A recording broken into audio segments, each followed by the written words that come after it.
Line विच्छेद गरी पक्यौता असुली गर्ने सहमतिको लागि मैले विद्युत नियमन आयोगलाई 2081 चैत्र 11 गते पत्राचार गरेको थिएँ।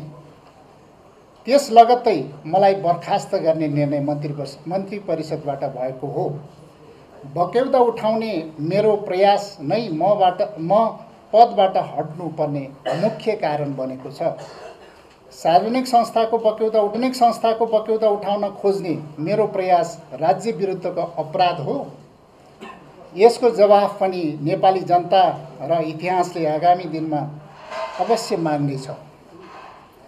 ऊर्जामा मुलुकलाई आत्मनिर्भर बनाउँदै छिमेकी मुलुक भारत र बङ्गलादेशसम्म विद्युत व्यापार विस्तार गर्ने लगायतका अभियानमा सक्रिय भएकोमा गत असारमा वर्तमान सरकार र ऊर्जा जलस्रोत तथा सिँचाइ मन्त्री आएपछि म माथि अनावश्यक, अनैतिक र गैर कानुनी दबाव सिर्जना भएको विषयमा सिङ्गो देश साक्षी छ।